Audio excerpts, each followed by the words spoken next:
CTRL किसी भी काम को आसान करता है, ऑल्ट की किसी भी काम को आसान करता है, शिफ्ट की किसी भी काम को आसान करता है। ये सब अकेले कभी नहीं यूज होते, ये सब हमेशा किसी किसी अल्फाबेट के साथ ही यूज होंगे। समझ आ गया? Alt, shift and control. और ये तीनों कीबोर्ड में दो दो होते हैं।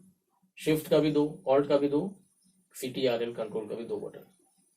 तो कॉपी के लिए क्या शॉर्टकट है? Ctrl+C। पेस्ट के लिए क्या है? पेस्ट करना हो मतलब कॉपी तो कर लिया, अब उसी चीज को सेम लिखना हो तो Ctrl+V पेस्ट, Ctrl+V। ठीक है, मतलब Ctrl+V से पेस्ट हो सकता है। हाँ, और Ctrl+C से वही चीज कॉपी हो जाएगा। कॉपी करके दूसरे सेल में जाएंगे और Ctrl+V कर देंगे तो वही चीज वहां पे लिखा जाएगी। तो मतलब कोई चीज माने कोई वर्ड लिखे, कोई जैसे कि कोई एक वर्ड लिखे, उस अब Ctrl+C देंगे तो वर्ड पे कॉपीज होते रहेंगे। Ctrl+C को प्रेस करेंगे तो Ctrl+C, कोई एक चीज लिखे Ctrl+C दबाए तो कॉपी हो गया। एक बार होता है बस, बार बार नहीं दबाना है। बार बार मतलब या तो बहुत सारी चीजें तो यहाँ से यहाँ तक सेलेक्ट करके फिर Ctrl+C कर दो। समझ आ गया?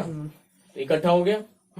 फिर उसके बाद में जब तुम फिर नीचे कुछ सेल्स छोड़ के चौथे सेल्स में सेल को क्लिक करो, फिर वहां Ctrl+V करोगे तो सब जैसे एज इट इज अलग अलग सेल में है ना, तो यहाँ से भी स्टार्ट से अलग अलग सेल में आ जाएगा। समझ आ गया? आ गया समझ में?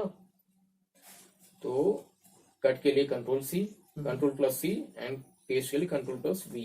ठीक। Uses of fill handle for copying formula. Uses of fill handle for copying formulae.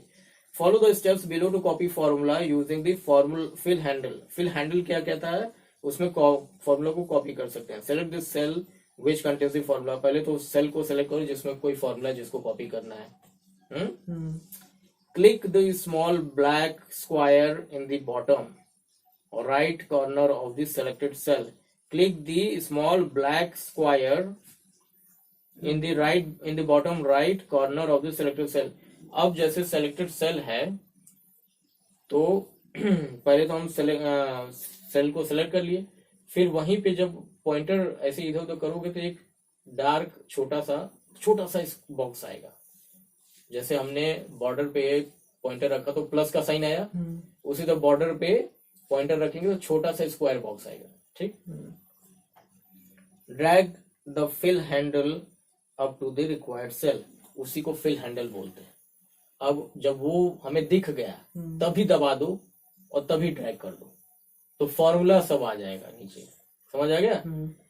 हाँ, फॉर्मूला लिखना है तो क्या होगा कि सपोज A1 सेल में एक फॉर्मूला लिखा है equal to A1 plus A2।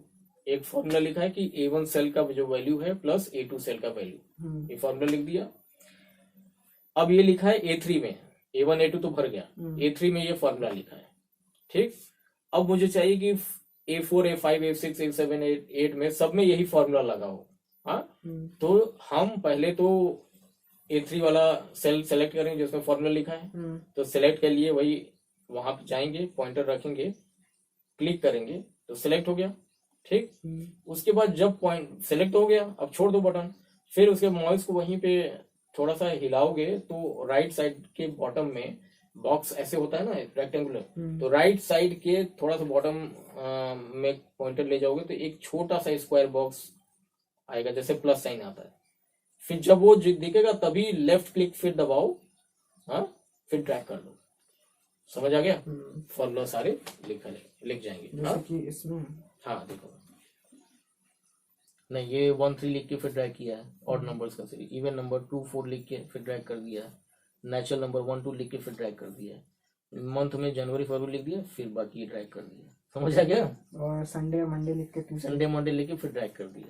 हाँ, स्पीडिंग हो गया, ये 1 2 लिख के ड्रैग कर दिया। तो ये प्रैक्टिस तुम्हें यहाँ करना है, ये दिया हुआ है, अब तुम ये करके देखना, मतलब करवाओ लैपटॉप में, बहुत मजा आएगा। यही तो सीखने का है, कंप्यूटर इसी से सीखोगे, ये तुम्हारी स्पीड बढ़ा देगा। सारे शॉर्टकट की, सारे ड्रैग करना, कैसे क्या करना सब जान जाओगे तो अच्छा है ना। कभी भी इस एक्सेल शीट में बनाओगे फिर पापा का टैक्स फाइलिंग का बनाने लगोगे, GST वगैरह का, तो स्प्रेडशीट में बनेगा ना कैलकुलेशन वगैरह, वैसे कर सकते हो। ठीक है, चलो अब ये सब तुम करना। ठीक है। रेफरेंसिंग क्या होता है ये बता देते हैं, ठीक।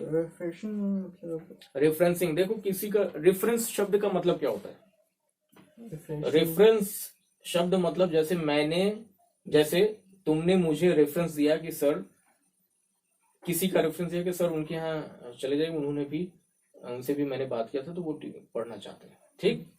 तो उनका रेफरेंस तुमने मुझे दिया, ठीक है, समझ आ गया। यानी तुमने अपने जान पहचान का एक कांटेक्ट मुझे दिया, ठीक। इसी तरह या तो मेरे बारे में उनके रेफरेंस मतलब किसी के बारे में बताना, या तो तुम मेरा रेफरेंस उनको दो कि मेरे यहाँ एक सर आते हैं, रेफरेंस मतलब मेरे बारे में बताए उनको कि मेरे यहाँ सर आते हैं, अच्छा पढ़ाते हैं बहुत, तो आप भी कर सकती हैं, आपकी बच्ची भी 9th क्लास में, मैं भी 9th क्लास में, ठीक है। तो ये हुआ कि तुमने मेरा रेफरेंस उनको दिया, मतलब मेरे बारे में उनको बताया। रेफरेंस देना मतलब बताना किसी के भी बारे में। I have given references about you to him, ठीक है, ऐसे होता है ना। चल, तो अब ये रेफरेंसिंग कंप्यूटर लैंग्वेज में क्या है ये देखते हैं। Referencing is the way to refer the formula और फंक्शंस। अब कंप्यूटर में रेफरेंसिंग का मतलब होता है वो फॉर्मूला और फंक्शन के बारे में बताएगा सर, ठीक है। हाँ, तो referencing is the way to refer मतलब उसके बारे में बताएगा, किसके बारे में? फॉर्मूला और functions from one cell to on the next cell, ठीक है। रेफरेंसिंग का दो मीनिंग होता है, एक तो बताना और एक मतलब रिफर करना, मतलब यहां से उठाकर वहां डालना। रेफरेंसिंग का दो मतलब होता है, ठीक। एक तो रेफरेंस मतलब देना, मतलब रेफरेंस का मतलब बताना होता है, लेकिन रिफर का मतलब क्या होता है कि एक जगह से उठा के दूसरे जगह ट्रांसफर कर देना। जैसे कभी कभी नहीं सुने होंगे कि मुझे तो डॉक्टर यहाँ से रिफर कर दिया बनारस। हाँ, यहाँ से रिफर इसलिए किया कि यहाँ पे हो सकता है कि वो चीज ऑपरेशन की थी नहीं और वहां पे डॉक्टर अच्छे थे, तो उसने क्या किया कि मुझे रिफर कर दिया, यानी मुझे ये मेरा जो इलाज है वो उधर ट्रांसफर कर दिया बनारस में। अब मुझे एक पर्ची लिख के दी गई है कि इस डॉक्टर को मिल लेना, तो मैं वहां जाऊंगा तो पर्ची दिखाऊंगा कि मुझे ओबरा से एक डॉक्टर ने भेजा है, तब वो एडमिशन ले लेंगे। समझ आ गया?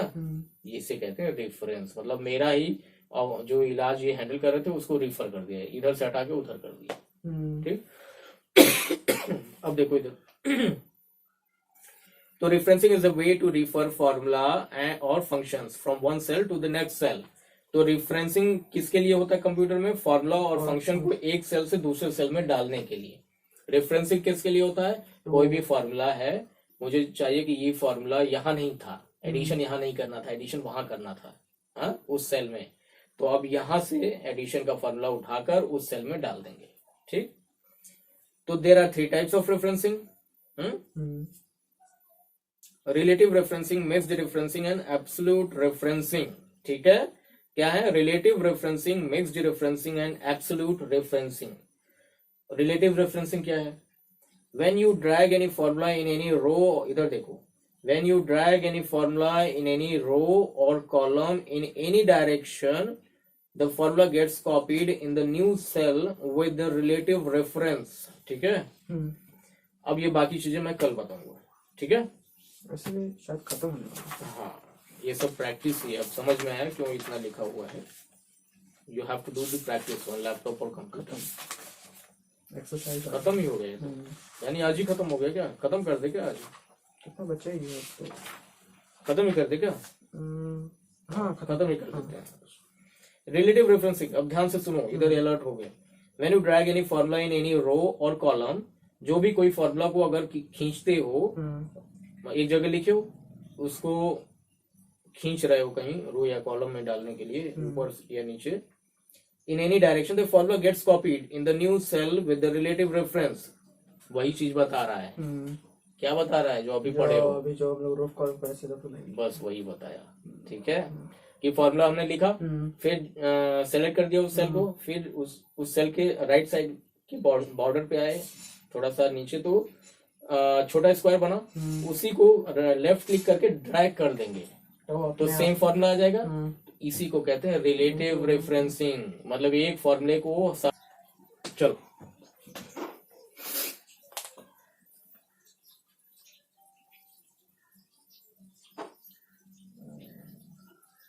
इसको बाद में पढ़ेंगे, अब तुम ये पढ़ लेना, ठीक है। मतलब एक तरीके से खत्म ही हो गया है। खत्म ही हो गया, अब कुछ है नहीं।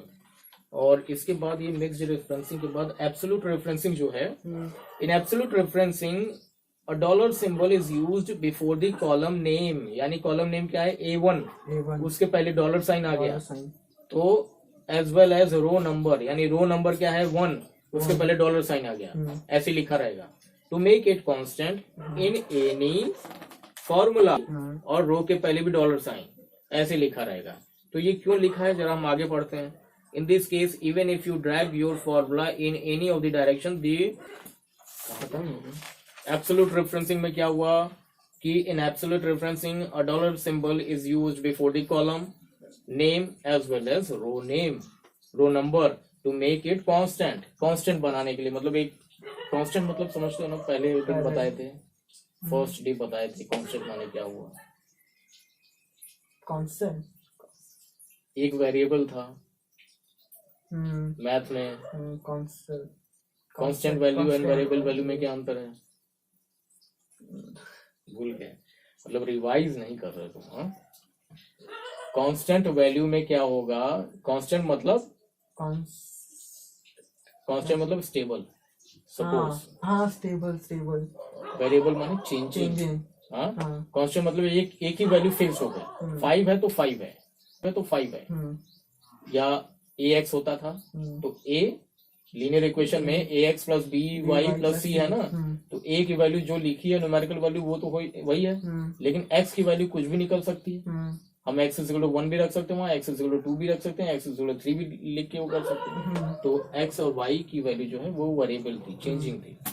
इसी तरह हमें कांस्टेंट वैल्यू लिखना है, तो क्या है एब्सोल्यूट रेफरेंसिंग। तो इसमें एब्सोल्यूट रेफरेंसिंग में हमें वैल्यू को कांस्टेंट बनाना है। कॉलम का जो एड्रेस है, कॉलम का जो नंबर है उसको कांस्टेंट करना है, उसको फिक्स कर देना है, और रो का जो नंबर है उसको फिक्स कर देना है। तो ये कैसे होगा, एब्सोल्यूट रेफरेंसिंग और dollar symbol is used before the column name और रो नंबर, ठीक है बस। Like $C $12, like $A $1, A1 को $A $1, ठीक समझ आ गया। देखिए अब आगे बढ़ते हैं, इसको अभी रिवाइज करना नहीं, अभी तुरंत भूल जाओगे, हमको मालूम है, क्योंकि अभी रिवाइज करोगे तो नहीं सर के ऊपर निकल जाएगा तुम्हारा।